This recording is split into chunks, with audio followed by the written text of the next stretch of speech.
All right, Guillermo Mash back in the studio with Jovanni Tricerri, who is also a non-incumbent running for Chico City Council here in the November 2016 elections. Welcome to the studio, Jovanni Tricerri. Thank you. It's good to be here. It was kind of fun because I've known Jovanni a long time and Mercedes, because I got to give Jovanni equal time, because I had said with Mercedes, Jovanni, that she did not have a radio smile. She has a TV smile. It just lights up the room, and you're the same way. You both have wonderful smiles, so we're able to hopefully capture that on a quick picture here for the archives, Jovanni. So welcome to the studio. It's really neat. It's really nice to see you. So I'm going to go through just like we did Mercedes. Yeah. We've got these seven questions. So tell our listeners a bit about yourself, Jovanni Tricerri. Well, thank you. Like Bill said, I'm Jovanni Tricerri, and I am a husband, a father of 2 young boys. I've been involved in the community here in Chico for several years, and one of the first things that I got involved in was a reading program in the schools, and this really launched the way that really changed the way that I think about community. About 40% of children in our school district in Chico do not read at grade level. And so we saw that as a staggering problem. And there's some people that would go and say, well, this is we need to put this on the unified school district. But it really is a community problem and a community issue. And so we started an organization called the Reading Pals that brought community members together one-on-one with a student, and to really address this issue. We are now, with each student, they are doubling, tripling, and sometimes quadrupling their rate of learning how to read, just because they have an hour a week with a community member. What changed for me was that in the way our community works, the way that I work in our community, my core belief is that Chico works best when everyone contributes in their own way to its success. And so it's really a human response. We're not looking at institutions, but we need to partner with institutions, whether it be government institutions, the school district, or other organizations. But people, this is what this radio station is about, people-powered radio. I mean, it's a people-powered community where we look at these issues and we really gather together and start addressing them. So that's the type of person that I am. I have a small business that's a marketing business here in town. I'm the director of community engagement at North Valley Community Foundation. I am a board member of the Downtown Chico Business Association. I'm part of the Beautiful, Clean, and Safe Chico. Along with you, Bill, we spent a lot of time starting the Downtown Ambassadors. So I've done that. I'm the chair of the Police Community Advisory Board. One of my favorite things right now that I'm excited about, I'm also the chairman of the board of the Chico Children's Museum, which is coming up here in downtown and will be opening up in the spring. So there's a lot of aspects of the community that I'm a part of, and this is a new aspect for me to be able to then throw my hat in the ring for Chico City Council. Your kids must think that's cool as heck. Oh, that you're involved with the Children's Museum. Every board meeting. We have about 2 board meetings a month, and they come with me to a lot of them, and they love to play. So, yes. One thing I'll add before I move on to the second one is because Jovanni and I were the first people to walk around with a Downtown Ambassador shirt on. Yes. So, I've appreciated our friendship over the years, because, I mean, we don't see eye to eye on all the issues, for sure. But we always saw eye to eye to be able to sit down and have good, constructive conversations about it. Right. Exactly. To me, that's a big, big deal, both for community members and people running. So. Absolutely. So that's a good segue to what characteristics and skills, Jovanni Tricerri, qualify you to run for city council. Well, I think it's that. I just like I'm sure most of our viewers or the listeners out there, I'm really sick to my stomach on the state of national politics. Politics just all over the place. And I don't think that we're immune from it. In fact, I do think that sometimes, politics here, city politics, can get downright nasty, I think.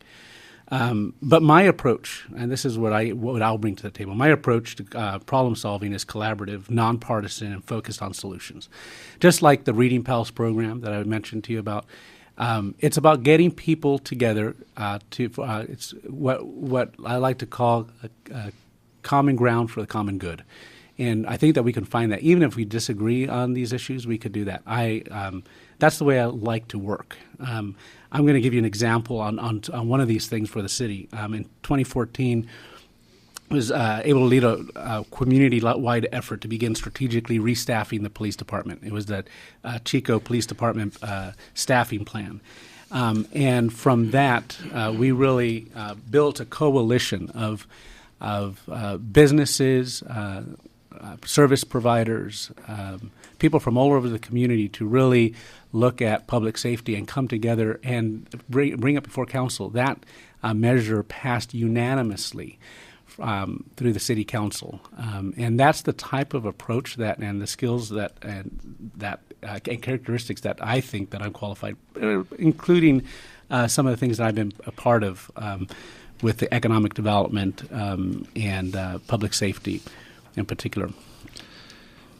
So what are some of Chico's strengths, things that you see, Jovanni Tricerri, that are strengths for the community of Chico that you'll be looking to focus on and maybe make stronger as a city council member? Yeah, I think that's really easy. I mean, we are innovators. I think that when we are pressed in as a community, we figure things out, and we do that together. I mean, whether it be business, you can look at a lot of innovative businesses that are sprouting up here in Chico, but also socially, different programs that we have. People, Chico is a place where somebody like you, Bill, can come in and really contribute to, for instance, the peace and justice issues that you're looking at, the homeless youth, those things that I think that this community really creates space for people to engage and take initiative on those things. So we are innovators and people who take initiative on these pieces.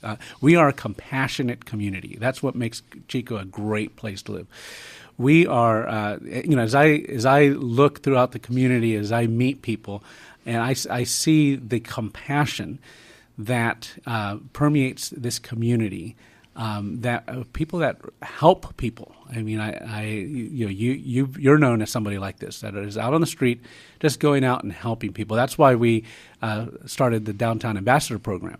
Was really to start in the midst of dialogue and conversations of people in the community who were looking at public safety issues or homelessness, or we just thought, hey, why don't we get people on the ground to share that sense of compassion and stewardship for their community. Really spreading that that message of stewardship has been something that I have long touted, that we are all responsible for the success of this community, and we need to give each other that room and space to contribute in that. I think we are a very hospitable and gracious community. It's not just for those who live here permanently, but we are hospitable and gracious. I mean, we invite thousands of students every year that come into our community, and they're coming back. And we have their parents and friends and visitors and tourists and recreationalists and travelers, and we are a hospitable and gracious community. That's what makes Chico a great place to live. We value our parks and waterways. That's another aspect of what really makes Chico a really unique place. This is a place where people come from all over to enjoy our natural surroundings. And so it's not just for us, it's for those who come and visit, and then for our children and their children. So those are just some of the aspects of what I think make community a great place, some of the strengths of this community. Yeah, I think I'll add to that since you mentioned me coming here, and I thank you for those kind words. I think Chico's might be the best place I've lived, and I've lived in many different states, and I would have loved to have raised my kids here because I think there's some dynamics here. Yep. I raised a family in one of the richest counties in the California, Placer, and I think there's some dynamics just for people to know and see, what it's like to be, without. Right. And you see that a lot in Butte County, and I'm just glad that there are people out and about that are compassionate and helping. So what community challenges, Jovanni, would you like to make an impact on as a city councilor? I'll tell you the very first thing that comes to my mind is the tone of politics, quite honestly. Like I told you, I am somebody who has been just literally sick to my stomach. I can't even turn on the TV even the local channel, to even just see the venom that comes from our national and state leaders. Quite frankly, I think that also can happen with our community leaders here. I really think that you had Ken Fleming earlier on the program talking about the districting thing, and out of a concern of the right and left, we need people who can actually bridge those divides and not leave their camps of what they believe and how they want to pursue it, but really work together. I mean, I really think that having a tone in politics and a city council that actually can work together with all different types of organizations, not just their quote-unquote own kind or the own color on the map or those types of things. I just think we need to be able to work together in that.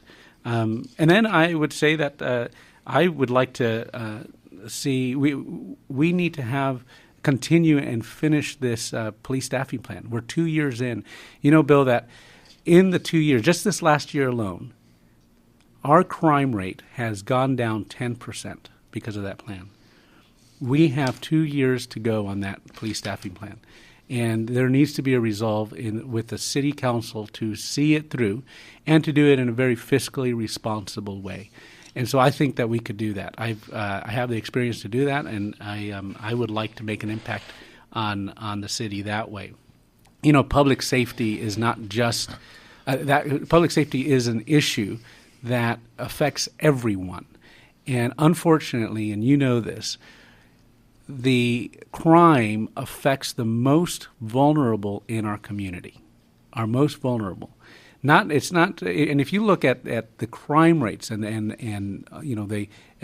everything that's going on, really the quality of life crimes in our community, it really the crime looks for the most vulnerable in our community and then exploits that and takes advantage of that. And so that's why I'm passionate about that. We need to make sure that we finish the minimum police staffing level. And imagine if 10% in the last year. That was how much it went down. Imagine if we continue that, how much we're going to see an improvement in crime reduction. But those are two things, and I really think that we need to have an economy and a business culture in this community that actually is thriving and vibrant to be able to support those things. Right now, we're still really tight on our finances with the city. I mean, we're still needing to build our reserves, and the question is, would we be ready for the next recession? At this point, I don't think that would be the case, but we need to be in a place where we can actually address that. And so we need to have an economy, a local economy in our city, supporting our businesses, so that there is enough growth there to support the type of community we want. By the way, if we address that, we will have more funds that are going to be available for our service providers and the organizations that we have that are serving in our community. It's a good time to actually take a pause. I know something that you support big time is Annie B's, man. Yes. This is a forward promo for Annie B's here on Peace and Social Justice Show. Annie B's is back. North Valley Community Foundation's 10th annual fundraising program is underway August 1st through September 30th. Your donations to KZFR through Annie B's are matched by North Valley Community Foundation's program. Your dollar amounts to more than $1. Go to annieb's.org and find KZFR and click to donate. That's annieb's.org, ANNIEBS.org. Or you can write a check to Annie B's KZFR and mail it to NVCF 240 Main Street, Suite 260, Chico, California 95928. You can also click on the link at our website, kzfr.org. Thanks for listening, and thanks for supporting community radio through Annie B's 90.1 KZFR. Bill, let me just say, can I just say something on that? Yeah, I actually had a question on Annie B's too, so you go first. Well, that's what I say. It's just really exciting to hear that. I appreciate you playing that. I know that wasn't necessarily, it's already just programmed into that. But Annie B's, I live and breathe Annie B's in these 2 months. It's my role in the North Valley Community Foundation. And so I think that it is a very powerful program. and something that that a lot of our nonprofits all around the community have taken advantage of and are being very successful at. So I go to anniebees.org, look for KZFR, and donate. Stretch your dollar. Awesome. Because the question I had is kind of like maybe even an announcement. We were able to get Youth for Justice approved to be a program, literally a program of the Peace and Justice Center.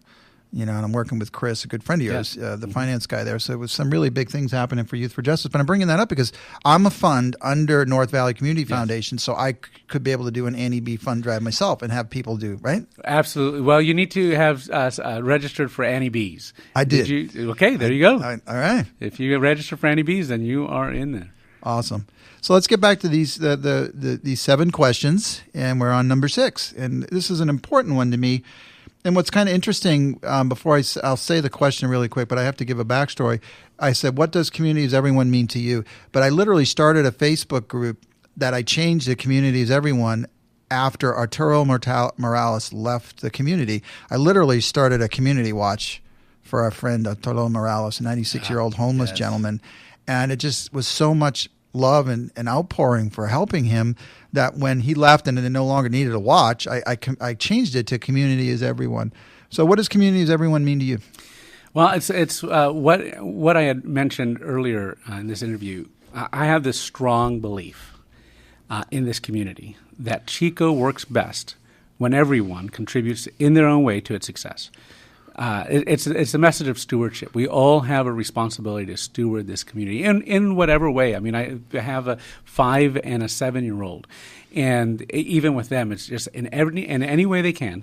We need to make this community better than when we got here, wherever it is. So we need to leave this community for our children better than it is. And I think that's the responsibility of everyone. So when I think of community as everyone, I think that it is we watch out for each other, we look out for each other, but we expect a lot from each other as well. We expect that people that come in, let's say the students that come in, that are going to be coming in over the next couple of weeks, we expect them to value our community the way that we value our community. We expect that same type of respect and compassion and hospitality and values that we hold dear. So I think that for me, that's what community is, everyone. It really invites everyone to participate in its success. Awesome. So this was my funnest one. Funnest isn't a word, but on Peace and Social Justice Show, we could use funnest. 60 seconds, man. You have 60 seconds to capture our listeners' votes. Go. Boom. Well, I'll tell you, I mean, this has been about 20 minutes or so of me sharing what I really hold dear in my heart and why I'm running for city council.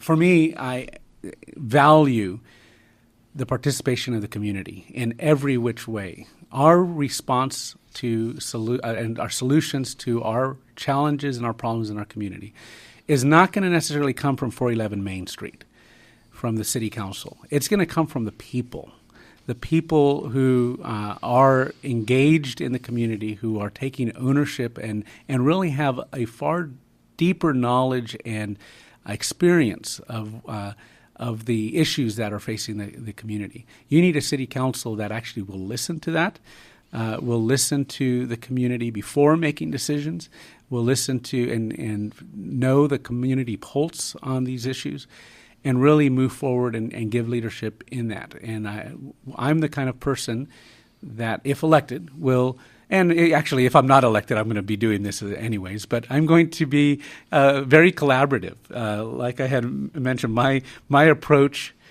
to the city challenges, is collaborative, nonpartisan, and focused on solutions together. So I am asking for your vote for Chico City Council. My name is Jovanni Tricerri, and I appreciate you letting me be here, Bill. Awesome. So I'm going to circle back since we did have like 7 or 8 more minutes. Great. And I'm going to preface it like this because I was talking before we went on air with Mercedes, and I used different terms for what you'd call tone of politics, which I want to come back to. But I'm so disgusted, Jovanni, and I've always been someone that's quote-unquote registered independent, but I want nothing to do with the parties. The parties have become an echo chamber of divisiveness, and you have to physically follow every little rule that they have, and I think it's really polluted not only national politics, but you said it trickles all the way down to local level at city council and beyond. So when you say, you're going to tone of politics is important to you, how do you see yourself changing that tone of politics, whether you're elected or not? Actually? Right. A lot of it is the way that we approach getting things done. A lot of times what happens, and this happens either from the national or to the local, we stick to our group, we stick to our party, we stick to what we perceive as our base. And I think that we need to move beyond that. We need to learn how to actually govern ourselves better and more responsibly. And so it's having a city council that and council members who actually reach across party lines and get things done. That was the approach that I took with the police department staffing plan. I met with each of those counselors to make sure that their concerns were voiced or addressed. But it really took these priorities in the cities and said that these public safety, public works, a good budget, that's not right or left. I mean, that's for our community. I mean, that's basically what you were addressing in the city council. We need good roads, smart roads. We need a safe. And actually, going back to the city's mission statement, Chico is a safe place to raise a family, an ideal location for business, and a premier place to live. And I'm going to be drilling in on this campaign on that mission statement. If we just stick to that, it doesn't have to be right or left. The tone actually, that's the common ground for common good that we could focus on and get so much more done than I think is being done right now. There's been a lot done. There's a lot more that needs to be done. So another thing you touched upon a lot, Jovanni. Once again, listeners, we're talking with Jovanni Tricerri, who's running for Chico City Council in the fall, November 2016 elections. November 8th. November 8th. You can't just vote anytime in November. There you go. Thank you, Jovanni. That's how you can tell the candidates from the announcers. And actually, you have to 5 p.m. tonight's the deadline to get your paperwork in to be Chico City Council candidate. But police staffing. I mean, I think there's been. I don't know, the word that pops to mind is angst, but I think there's been a little bit of angst maybe at the tone of the politics, and that, folks, maybe like me that look at the city and the things that we need to be doing with waterways or with trees or with moving the junkyard. What would you say to a question that would be phrased something like this? Is it possible that we're focusing too much on hiring police officers at the detriment to all these other things that make Chico such a great place to live? I don't think so. Okay. I do think that it is a cornerstone of our community to have that public safety. I know that in the last segment, you were asking about public safety and public health, for instance. And we need to talk about these things. We actually are the money. If you look at the money that is being spent on public health in this community. And that's not. And then let's just look at that. One of the numbers that I've been looking at is even housing. If you look at the number that is being spent in this community on housing subsidies, or trying to get the housing first, or our service providers, all those issues. I stopped. I haven't done a complete official study, but I stopped counting at $500 million. We are spending less than 10% of that amount. And I would venture to say that this is the same for public health and the same as it is for housing, that we are spending less than 10% of that amount on public safety. So I don't think that it's an issue that we're concentrating too much on public safety. In fact, I don't think we're addressing enough on what it is. And what we need. But we need to bring that level up so that we have a safe community for everyone. And so I'm going to drill in on that. So as I did with Mercedes, I mean, we've covered a fair amount of ground. And once again, it's been a pleasure, as always, speaking with you. Maybe there's something you want to circle back or something you haven't talked about already to end our little interview here on the Peace and Justice Show. No, I really appreciate you having me on. We've had a great history together. You know, this is our friendship is very much like the friendships that I have and that I want to build in this community, and the type of city council that that we would have. You and I, like you said, we don't see eye to eye on a lot of these issues. That's okay. I actually value that. And we need people who value different perspectives. So our friendship, from you and I have gone back and forth on so many issues. I mean, and in a very respectful way, and we care for each other, and we respect our views, and so that's what we need. I believe what we need in our city politics, and that we could spread to the rest of the country, maybe the other places. But I really the way that we have those conversations is important to me. I want your vote, Bill. I want the votes on all the entire spectrum of the political spectrum in our community. So I'm not just going to be going for one side of the vote or the other side. I'm going to go for all of them. I'm going to talk about these issues. I want to talk about them openly. We do need to talk about issues of public health and poverty and how those affect our community. And what's the city's role in it? But most importantly, I think, is what is the community's response to it? What is our responsibility? It doesn't all have to start and end with 411 Main. It starts and ends with us. And so I am excited to be part of this race to be able to talk about those issues. Yeah, I as well. I mean, maybe the only thing I would add, I'd kind of put, the tone of politics many oftentimes, Jovanni, is disrespectful. But for someone that knows quite a bit of folks on both red and blue, or however you want to conceptualize it, so often you're making this vitriol's coming out of your mouth, but you don't even know the person you're talking about. You haven't even physically sat down and talked to them. Absolutely. That's how I grew up. I mean, you and I, we've been like, hey, Jovanni, we must have met a dozen times in the past 4 years, one-on-one, talking about issues. And I think that's what's going to bring the community together in a more healthy, healthy way. Absolutely. That's what I'm hoping for, and that's why I'm running. In fact, that's when people say, what's your motivation? It really came to this point, and I literally was depressed with what's going on in politics. And so I'm not the kind of person I don't go on Facebook too much. And so I don't rant on Facebook or kind of give this or that or on any social media, or, I'll do it with some close friends, we'll rant. But really just like I said, my belief is that in this community, it's what we do about it. And I know that I can do something about it in the square miles that I am stewarding as a husband, a father, as a community member. That's what I want to bring to that. So my motivation is to do something about that tone personally, and this is the way I believe we can do it. Awesome. It's such a pleasure to see you in here. And, I've gone a couple of minutes over. Now I feel like I'm cutting into your time because Annie Bees is going, man. Annie Bees is running whether you're at the mic or not. So I appreciate you being there for that, man. All right. Take care of yourself. All right. Take it easy.